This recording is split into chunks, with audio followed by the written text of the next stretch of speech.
8 leg piece இருக்கு.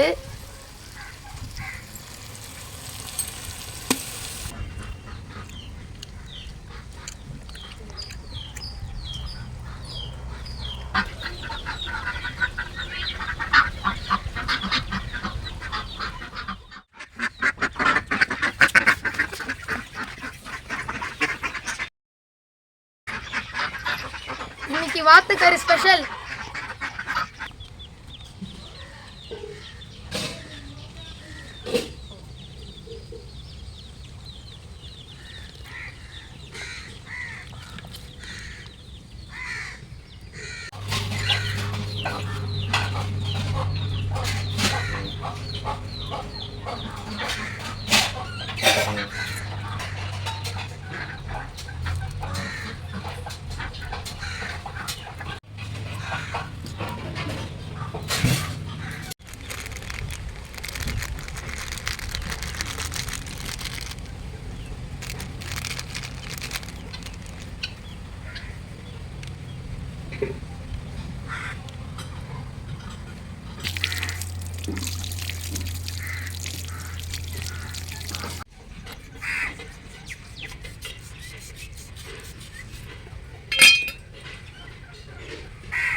வாத்தெல்லாம் clean பண்ணி கொடுத்துட்டாங்க.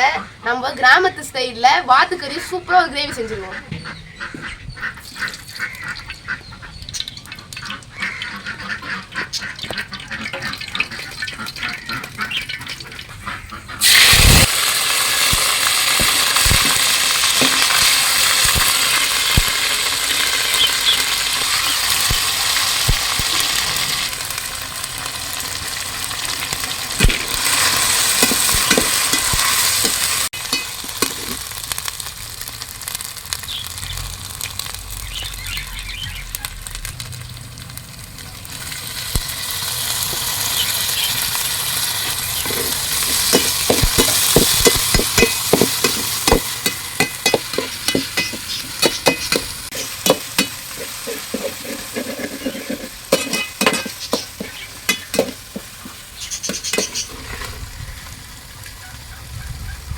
எட்டு லெக் பீஸ் இருக்கு.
வாத்துக்கறி சூப்பரா வந்துருச்சு.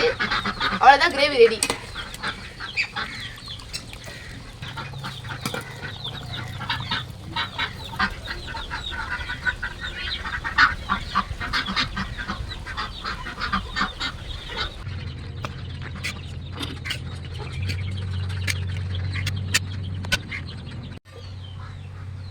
பயங்கர சூடு பாருங்க, ஆவி பறக்குது பாருங்க.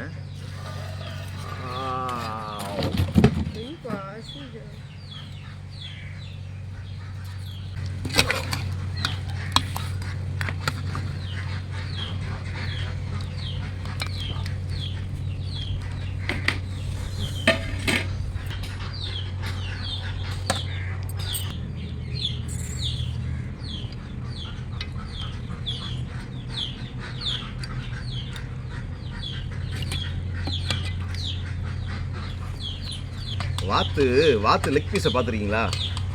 கோழி லெக் பீஸ் தான் பார்த்துப்போம். கிட்டத்தட்ட 8 வாத்து லெக் பீஸுங்க பாருங்கள். தேவயானி அப்படியே வாத்து லெக் பீஸை போட்டு ஃபுல்லாக சூப்பராக ஒரு கிரேவி வச்சுருக்காங்க. அப்படியே வாசனை அப்படியே கம்மன்னு தூக்குது. ஆனால் சூடு ஓவராக இருக்குது பாருங்கள். சூப்பராக வந்துச்சு பாருங்கள்.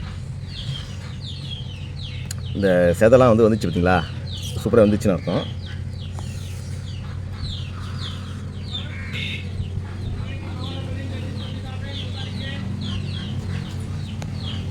ஃப்ரெண்ட்ஸ், ஆர்வத்தில் உங்களை மறந்துட்டோம். அவ்வளோ ஃப்ரெண்ட்ஸ் எல்லாம் எப்படி இருக்கீங்கன்னு கேட்போம். இந்த வாத்து லெக் பீஸை பார்த்தோன்னையும் அதை மறந்துட்டோம். ஃப்ரெண்ட்ஸ் எல்லாம் எப்படி இருக்கீங்க? இன்றைக்கி நம்ம வீட்டு வாத்து க்ளோஸ் பண்ணியாச்சு. நிறைய பேர் கமெண்டில் நீங்கள் கேட்பீங்க, ஏங்க நீங்கள் வளர்க்குறத அடித்து கொள்றீங்க அப்படின்னு கேட்பீங்க. நாங்கள் வாத்து, கோழி, முயல் எல்லாமே வளர்க்குறோம். எல்லாமே ஃபஸ்ட் நாங்கள் பிராய்லர் கோழிலாம் சாப்பிடக்கூடாது அப்படின்னு நினச்சி நீங்கள் தான் சொன்னீங்க பிராய்லர் கோழி அதிகமாக சாப்பிடாதுன்னு சொல்லிட்டு. இது நாட்டு கோழியாக சாப்பிட்ணும், வாத்தாக சாப்பிட்ணும்னு சொல்லி தான் நாங்கள் வளர்க்க ஆரம்பித்தோம். சரி, அதுக்கப்புறமா எங்களுக்கு அது மனசு இல்லாமல் தான் வளர்த்தோம். ஆனால் நிறைய பேர் இதை கிட்னாப் பண்ணிடுறாங்க. அதாவது அந்த பக்கம் போச்சுன்னா பக்கத்தில் அவங்கவுங்க எடுத்துன்னு போயிடுறாங்க, பிடிச்சிட்டு போயிடுறாங்க. அது இல்லாமல் கீரி புல்லை பாதி காலி பண்ணிடுது. அது இல்லாமல் இடையில இந்த பாம்புங்க கொத்திடுது. அதனால் நிறைய வேஸ்ட்டாக போகுது. நம்ம வளர்த்து நம்மளே சாப்பிடலாம் சொல்லி தான் இப்போ நாங்கள் 2 வாத்தை காலி பண்ணியிருக்கோம். முட்டை வேறு எடுத்து கிடையாது. சரியா, நம்ம வீட்டு வாத்து தான், நீங்கள் பார்த்துருப்பீங்க. ஓகே, நீங்கள் எதுவும் சொல்லக்கூடாதுன்னு சொல்லி தான் நாங்கள் இதை சொல்கிறோம். என்னப்பா நீங்கள் வளர்த்து சாப்பிட்றீங்களா, பாவமா இல்லையான்னு கேட்பீங்க. நம்ம வளர்க்குறது உணவுக்காக தான் நாங்கள் இதை வளர்க்குறோம். ஓகே, சாப்பிடலாமா? வாத்துக்கறி எப்படி இருக்குன்றதை நான் சாப்பிட்டு பார்த்து சொல்கிறேன். தேவயானி செஞ்சுருக்காங்க.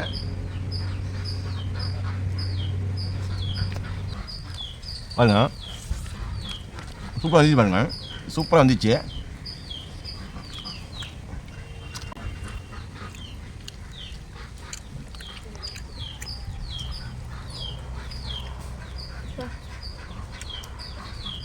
செம்ம சூடு.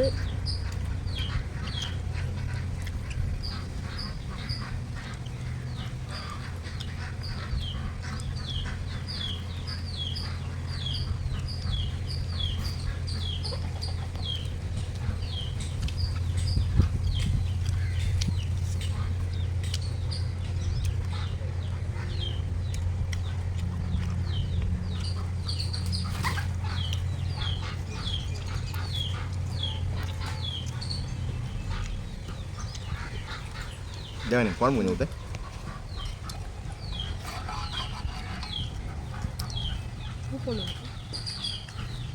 குழம்பு பார்த்தீங்கன்னா அப்படியே சுண்டிடுச்சு. ஈரல் சூடாக இருக்கும்.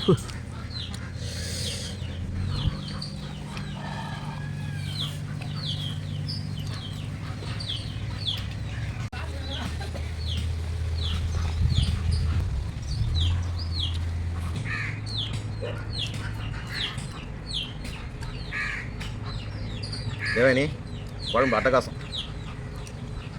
வாத்துக்கறியை பஞ்சு மாதிரியாக வச்சுருக்காங்க. விறகுல வேக போட்டாலே பஞ்சு மாதிரி ஆகிடும்.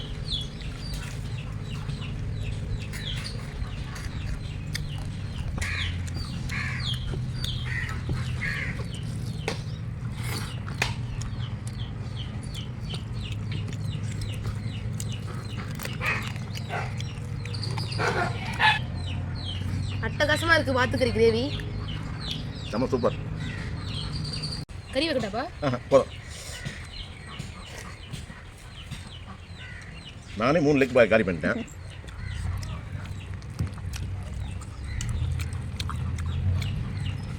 எலும்பையாவது விட்டு வைங்க. வாத்துக்கறி அதிகமாக எலும்பு தான் இருக்கும். இந்த எலும்பு கடிச்சு சாப்பிட்டு பாருங்க, அவ்வளோ சுவையாக இருக்கும்.